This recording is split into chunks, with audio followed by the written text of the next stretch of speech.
Rudy, you may notice that I have a black t-shirt on. I have my black 49ers hat on. Black is the color of mourning. That is when you suffer loss. You typically out of respect. No one's died, but when you're in any form of mourning, the color that is often associated with that emotion is black, which is why I'm wearing black. And the question I have for you is, which is a more devastating loss? The Brandon Belt injury or the Green Bay loss? Oh, wow, you went there. Unbelievable. Some of these questions, I feel like you're trying to hurt me sometimes. It feels like your goal is to hurt my feelings at the beginning of each episode now. I'm in a really pissy mood on that 49ers loss, but it is still early in the season. The losing Brandon Belt, I say, is like the equivalent of like losing like a I'm not going to say George Kittle, maybe like a Kyle Juszczyk in week 17, and we know he's not going to be there for the playoffs, I feel like that's fair, somewhere in there.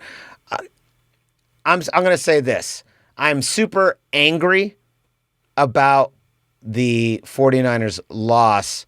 I'm nervous about the Brandon Belt injury. So I'm going to say, simply because where the Giants are and how late in the season it is and how we're right here, it's only 6 games left, and then we've got the real deal. I'm going to say the Belt one is probably a little worse. The Niners have plenty of time to course correct. We only lost by 2 points and plenty of time to right the ship. So I'm going to say, the Brandon Belt loss is probably worse. This is the GoldCast. Boom! Welcome to another edition of the GoldCast. We are the voice of the Bay. I'm your host, Rudy III, and with me is my brother, my co-host, Raymond Solis the first, baby. Boom! All right, Raymond, a lot to talk about. Obviously, we have the huge recap of the frustrating Week 3 Niners-Packers game. But before we get into that, we have to go a little update on our San Francisco Giants, and unfortunately, the news is not good. Brandon Belt has fractured his thumb. He was hit in the hand with an over 90-mile-per-hour fastball, and he is going to the initial prognosis is his thumb is fractured. We have no idea how long he's going to be out. He has to consult more doctors, get a couple of second opinions throughout the week, so we should have an update probably no later than tomorrow, maybe Wednesday at the latest. This is pretty tough. Since he came back on August 2nd, he's had 18 home runs, literally leading the team, and has the second most home runs in that span in the entire league. So this is a huge offensive blow to our team. Ray, how do you feel? What is your reaction to Brandon Belt? I mean, they're saying it could be as long as a month, which means he might be back for the World Series, but we'd obviously not have him for the entire duration of the postseason. I mean, that's all the way through from the NLDS to the NLCS. We might have, or most likely, almost guaranteed we're not going to have Brandon Belt. What's your reaction to this? I mean, if there's some kind of like cast harness he can wear and just get like a 60% Brandon Belt, like 60% swing wise, that would be great. I know that, is this just like whether it's his glove or his throwing hand, I don't think he can play defense, and you can't DH him unless you're playing in the home field of an AL team, which won't happen until the World Series. So I think you have to lose basically one of your best offensive players. It's just unfortunate timing. I think they should probably fine the pitcher who did it and probably suspend him for at least, I think it's a fair 25, 30 games. That sounds fair to me. 50 games is the standard for PED substance abuse. So I think, beaning somebody that's going to miss the playoffs, that's you want to be right below that. Right. So, but maybe what you do is if Brandon Belt is out for 30 days, then you get suspended 30 games. Yeah, there you go. Yeah, it's equivalent to the amount of time on the IL. Exactly. So I think that's fair. That's fair. So, I mean, this just sucks. I don't know how else to put it. It's horrible timing. The good news is when Brandon Belt was missing earlier in the season, the offense really didn't lose any juice. There's still plenty of bats left on the roster to fill in the gap. It just sucks not having one of your best home run hitters in the lineup. I think pretty sure he led the team in home runs. So that you lose that. That's a huge knock. So that's unfortunate. There's no way around that. There's no denying of what his offensive production is up to this point and has been for the season, even though he's missed time. I mean, had he not missed time earlier in the season, he would have had over 30 jacks, which would have been a career high for him easily.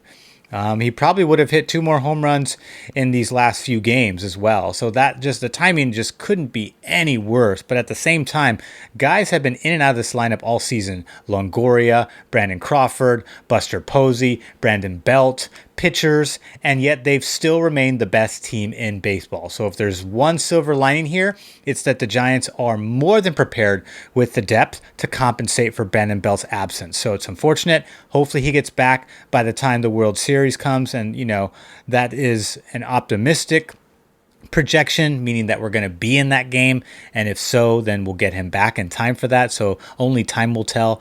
But unfortunate blow, but I'm not too worried because of what I just mentioned. There's just too much depth on this team, so it sucks that he's not there, but feel pretty good about who's in his stead.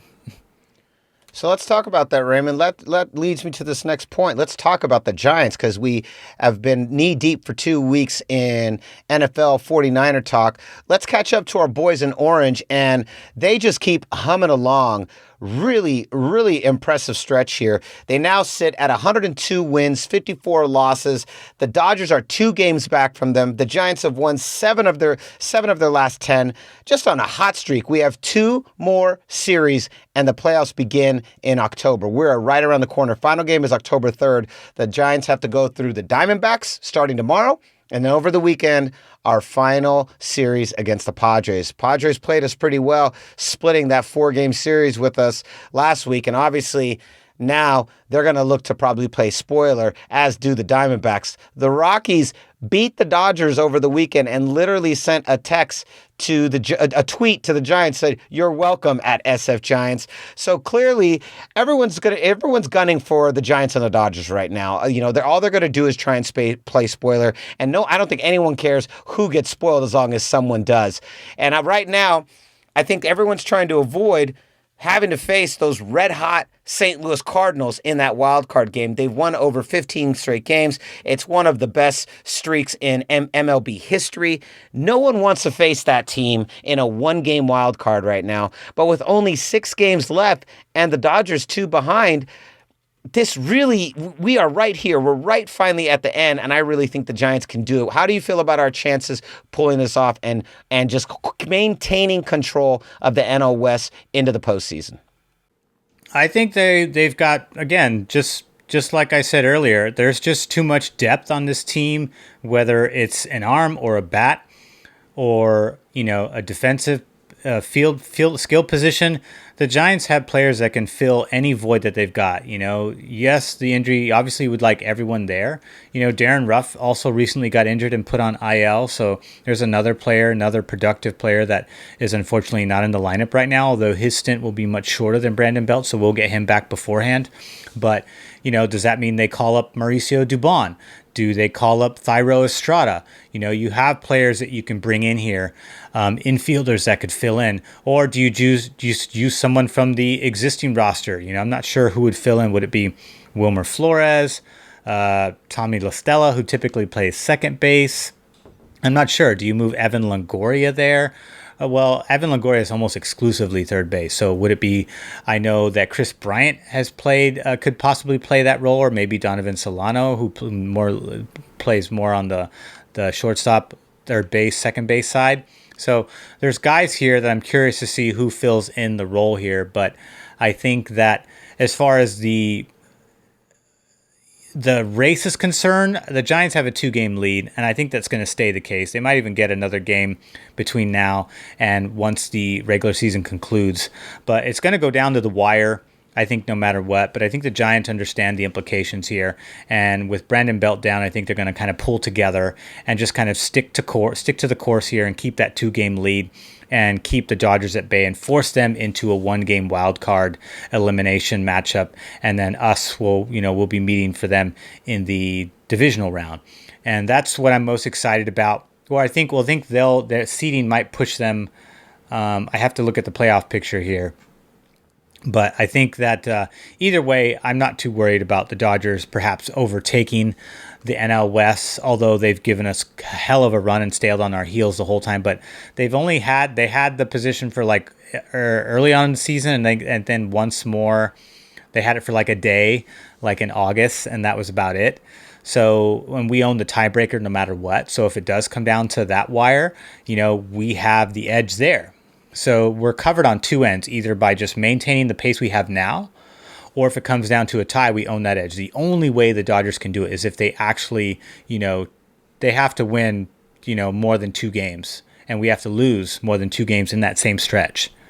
And I just think that's obviously been too difficult for, them to handle up to this point, and I don't see that changing anytime soon, despite losing a couple of players. Because even when that same Brandon Belt was gone earlier in the season, and that was still the case with the Dodgers. I don't see it changing too. I believe the Giants are going to be able to hold on to this lead. And I can't wait. I can't wait to rub it in all the Dodgers' faces. Nothing will make me happier. As I was told all season that we weren't number one.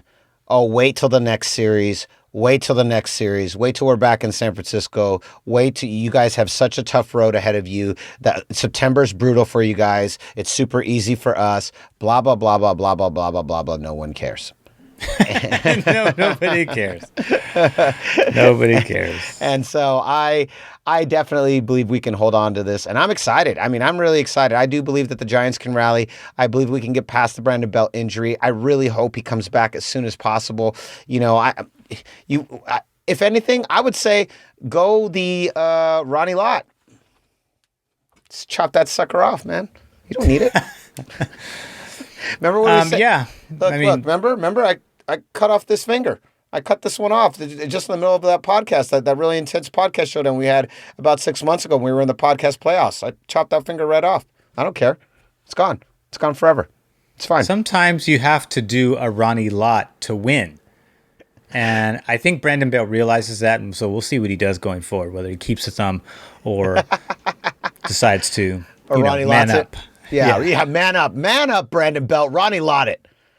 All right, Raymond, let's move on. Let's talk about week 3, 49ers, Packers. All right, Raymond. So week 3, unfortunately, is in the books, but the book wasn't written the way we expected. A great game. Honestly, it was. It was a real back and forth. It had plenty of highs and lows, lead switches, lots of action, a very dramatic fourth quarter. But in the end, the 49ers, it just wasn't enough. They lose with seconds ticking off the clock to a late field goal. Final score 30-28. The game was a frustrating one. Once again, the Niners are off to a pretty slow start offensively in the first half. And once again, similar to the Eagles game, we don't score our first touchdown until late in the second quarter, right before halftime. But the problem was, at that point, we already had 17 unanswered points, and that really made the difference. Had we were able to stop them earlier, prevent even one of these scores, we're talking about a 49ers win right now and not a loss. This is also the first time that Aaron Rodgers has beaten so far in the season, a good 49ers team. The time will tell. But we don't score until the end of the first half. The second half, we come on really strong, dropping another 7 points in the third to make it 14-17. And then we drop 14 points in the fourth with a late score from Jimmy G to Kyle Juszczyk with 30 seconds left on the clock. Unfortunately, that's all they needed. Aaron Rodgers, 3 quick passes. They get into field goal range. Field goal is good. The game is over. As you mentioned before, when we were talking about our matchups, the thing you were most nervous about was going to be our secondary, and especially Diam Lenore, one of the rooks. Could we stop Devontae Adams? And the answer was no. They exploited that all day. Also, our O-line struggled unexpectedly and uncharacteristically from how we've seen earlier in the year, allowing 4 sacks on the day. But Raymond, that's just kind of like my regular breakdown. A frustrating game, a game we could have won, a game that was well within our hands, but at the end of the day, the Packers inched us out by just a hair, and a win is a win and a loss is a loss. So Ray, what are your thoughts on this Packers 49ers game? Well, my initial thought is I don't have enough cold shower awards to give out to what was, in my view, a total team loss. Yes. They lost it on all fronts. Some people, we can cite examples for the offense. As you pointed out, getting off to a slow start once again. This is the second game in a row. Detroit, not so much. They had the fumble in the opening series, but after that, they were really clicking on all cylinders and never looked back. But against Philadelphia and Green Bay, more formidable fronts, this offense struggled. And Is this a result of people figuring out Kyle Shanahan? Or is this a result of players just not executing what Kyle Shanahan's calling, or a mixture of the two? That's the question I have. So, I was a little taken aback by how well both of these coaches played Kyle Shanahan in these back-to-back weeks. I mean, we did get the win in Philadelphia, but you have first-year coach Nick Sirianni, who was the offensive coordinator for the Indianapolis Colts for three previous years, 39 years old, brand new coach, and even the defensive coordinator, also from the Indianapolis Colts. He was the defensive backs cornerback coach from 2018 to 2020. So first year as a coordinator, and they're giving Kyle Shanahan of all people fits. And that, I don't want to take anything away from them, but at the same time, this is one of the greatest offensive minds the sport has ever seen, and arguably the top 2 best offensive mind in the entire National Football League. So the fact that he struggled against 2 first-year coaches, a little surprising. And then on the second hand, Matt LaFleur, he's owned Matt LaFleur, but I think I don't want to say it's not all on Kyle, right? Although he'll tell you, the loss is on him first. But the truth of the matter is that the Green Bay Packers took advantage of what was clearly their number one exploit going into this matchup, which was the secondary. And not only that, we lost players early in the game. Arguably our best starter, Josh Norman, a former all-pro first-team cornerback, although that was 2015, he still got it in him. He went down with a chest injury early on in the game. K'Wan Williams, one of the best nickel corners in the National Football League, he went down with a calf injury, did not return. We had Emmanuel Mosley, Diamador Lador, and Dante Johnson, who I just cannot fathom why he's still on the team at this point. He gives up so many big plays every time he's there in the field. So why even waste your time? Is that how bad the litter of cornerbacks behind him are, that you have to settle for Dante Johnson? I just don't know. I don't understand. But this was a problem from the beginning. And there's no depth here, and when you have a prolific passer like Aaron Rodgers, he's going to eat you alive. And there was not enough pressure generated. D Ford disappeared latter half of the game. Don't know where he went. Ikebaum, the other linebacker, he was non-existent in the second half of the game. And again, Eric Armstead, Javon Kinlaw, not enough. Not enough. I don't know when Javon Kinlaw is going to just break out and just become a wrecking ball in the middle. But there's just not enough there. Once they started double teaming and triple teaming Nick Bosa, there was really no threat. There really wasn't any threat. In fact, statistically, what was it? Let's see here. All right. Well, I will give Eric Armstead credit. He did get 1 sack. I was listening to the game most of the time, and I got to see the fourth quarter, or the latter half of the fourth quarter. So Eric Armstead did get to him once, but that's it. 1 sack. 1 sack the entire game, only 2 pass deflections. Conversely, the Packers had, 3 sacks, 2 TFLs, and 6 pass deflections. So, and by the way, not only just 3 sacks and 11 quarterback hits. So even though you got 3 sacks, you got a lot of pressure with those quarterback hits. That's a lot of pressure. Conversely, the Niners only got 2 quarterback hits. So this could not get it done in the trenches and could not get it done on the back end. So unfortunately, against teams like this, it's going to be a struggle. The good news is that we only lost by, 1 possession, which means that our margin for adjustment is not as dire as it would seem based on all of the holes that were exploited in this game. When Green Bay beats us, they win by the hair on their chinny chin chin. When we beat them and we're playing at the top of our game, it's a curb stomping. So, that's what needs to happen going forward. We probably have to call Richard Sherman at this point, I think. You have to get somebody in there because there's not enough depth to cover them on the back end, because we know that the pass rush is not going to be as good as it was in 2019. Unfortunately, in hindsight, at the time, I was favoring John Lynch and Kyle Shanahan's decision to keep Eric Armstead and jettison DeForest Buckner. But the problem is, Eric Armstead's only as good as the surrounding cast that he plays along, and DeForest Buckner can carry himself no matter who's around him. He got 12 sacks when the defensive line sucked. So, and you put a good line around him, and he did better. He didn't get as many sacks, but because the wealth was getting shared around and distributed more. So, I mean, also never hurt.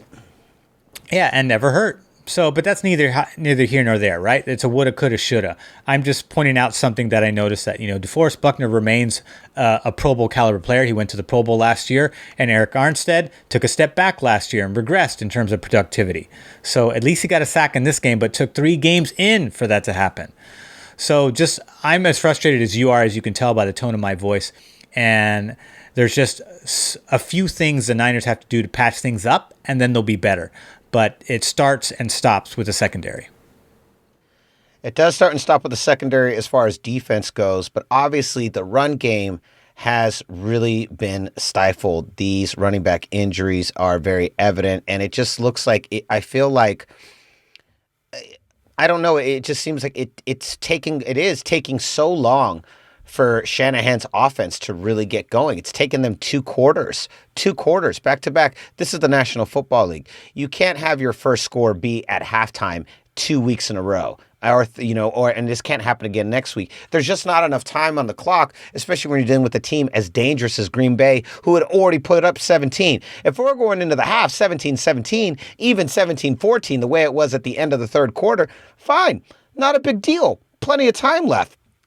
But when you're playing from behind the 8 ball in the third quarter, you're still down 10 points, and then you've got to try and make up that 10 points. You only have 2 quarters left. I mean, we were lucky that we even got to the 28 with 30 seconds left on the clock. I mean, there was 30 seconds left on the clock when the Niners scored to take the lead. I mean, that's how long it took for these guys to get going. And we saw a very similar issue last week with the Eagles. The only difference is the Eagles aren't nearly as good as the Green Bay Packers, who have the reigning MVP and went to the conference championship. But T.S. Andrew, look at how we played against the reigning MVP and the team who went to the conference championship. I mean, pretty damn good.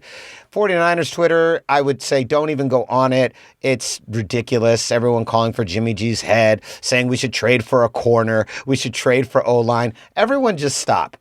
Look at Jimmy's numbers. They're virtually identical to Aaron Rodgers. Outside of the interception, he played a really solid game. And I don't have an issue with Jimmy. We here at the Protect Jimmy G from 49ers Twitter fan club, I believe he's doing a pretty solid job this year. I'm not super angry at him at all. Like you said, this was a team-wide collapse. I can point to many different positions that did not do their job. The coaches not up to par. The whole game, it felt like you said, a little. I'm not going to call it a team-wide collapse. We put 28 points on the board and came all the way back and took the lead with 30 seconds left on the clock. It's definitely not a collapse because we didn't get blown out. We just, D'Amico Ryans here in the fourth quarter. In the fourth quarter alone, not there's plenty of mistakes were made leading up to the fourth quarter, but in the fourth quarter, 37 seconds remain on the clock. D'Amico Ryans made a bad call. Shout out to Johnny Dell. He will know what that defensive formation is called, but that defensive formation is what allowed Green Bay to get back in the game. It was way too soft. Aaron Rodgers knew that, okay, they're taking away everything deep, so I'm just going to give I'm going to get 2 chunk plays underneath. That's all I need for Mason Crosby. And that wasn't considered in a I thought they should have stayed a little bit more aggressive, perhaps in base formation or something like that. But then you do lose something deep if you do that. But then I don't know what the right call is because I'm not a defensive coordinator. But I just know that the call I saw looked too soft because you were guaranteed intermediate chunk plays. And all Aaron Rodgers needed was 2 in 37 seconds to win the game. So that, to me, I think D'Amico Ryans learned a valuable lesson. And anybody criticizing him, take a good look at Robert Saleh when he was the defensive coordinator in his first 2 years. He was garbage, and people were calling for his head. Okay, it took him some time to get adjusted, and he didn't have nearly the amount of talent and depth that D'Amico Ryans is working with now. So again, his margin for adjustment is not that large, which is the good news. But in the fourth quarter when the defense needed to close, I think he made the wrong call on that defensive formation. I think so too. I agree. And I don't know if it was the prevent. It looked like the prevent defense, which is horrible. It looked very prevent defense. I 100% agree with you. It looked very prevent defense. And right when they got to the 30, I was like, well, that's a wrap. This game's over. They're going to now kick the ball, and they're probably going to make that kick. Now I'm banking and hoping that a kicker misses, and that's not what you want. You just want, I wanted a sack and be done, and we go home, But either way, a frustrating loss, but we bounce back. We're looking ahead next on Wednesday. We'll be previewing the Seahawks game. Very excited. The second game of our mini gauntlet, which ends the following week against the Cardinals. Then we're on our bye, and then we play football for 45 more weeks straight without a break. It'll be really fun. But anyways, what say you, GoldCast Empire? How do you feel about the Green Bay loss? Who do you blame for this one? We gave our cold shower to the entire team, coaches, defense, offense. Everyone got a cold shower. It is freezing in San Francisco with all that wet water. Yes. Although cold showers go across the whole team, but I do have a game ball to give. Who you got? I have 2 game balls to give. Okay, actually. Who are your studs?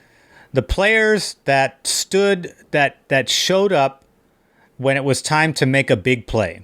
Okay, Jimmy G is nails on third down. He remains once again monstrous, absolutely efficient.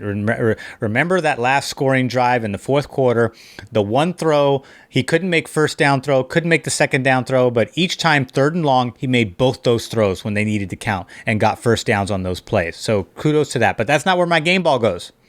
Game ball number 1, George Kittle showing up in the fourth quarter to drive, get the big play, break tackles like he always does, and just get big chunk yardage. So clutch in those scenarios. Player number 2, an unlikely hero that doesn't often get the ball, but should get the ball more often because he is obviously a threat out of the backfield, and that is Kyle Juszczyk. When the Niners juice up, you tend to get good results when you juice up. So as Greg Papa was saying, the Niners are juicing up when they use Kyle Juszczyk, is what he said on the radio. Really cool phrase there. Kyle Juszczyk, when his number gets called in the post-game press conference, he said that he was getting looks because they were so thin at running back. And obviously, yes. But at the same time, he's so overlooked by the defense that he always slips past them and is usually open when in the seldom moments that he's been giving the ball, he's usually always makes the catch for the most part. And, I just think if he gets involved a little bit more, he's elusive. He's a pretty good route runner. He's strong. He can break tackles. Obviously, we saw him muscle his way and dive into the end zone for, the game-tying touchdown, and then Robbie Gould kicking the go-ahead point there. But man, was he clutch in a big time moment with a slant play like that. He was just amazing. And I just think that, he has a lot more to offer to this offense outside of blocking. I just wish he would get more opportunities like we saw last night. But unfortunately, I think the way Kyle Shanahan likes to call it is he likes to use him, in blocking formations because that is his primary job. And to be fair, all of his 5 Pro Bowl appearances are based on his ability to be a blocking fullback, not necessarily a receiving threat, although he has that, obviously. But so game ball to George Kittle and Kyle Juszczyk. They came up big in a clutch fourth quarter drive. I love it. So what say you, GoldCast Empire? Who are your studs? Who are your duds? Who gets a game ball? Who gets a cold shower? Cold shower. Not a gold shower, a cold shower. Oh, geez. God, I don't know. That'd have to be a blowout for that award to come out. That's a rough one. I don't think we've ever given that out yet. that'd be like a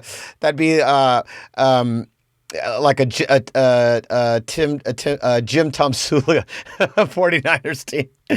But let us know in the comments. Go to youtube.com/thegoldcast. Let us know right there in the comments. And don't forget to like, comment, and subscribe.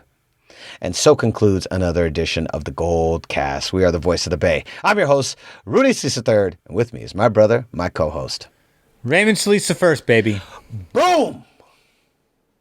We'll see you next time. Stay tuned and stay hyphy.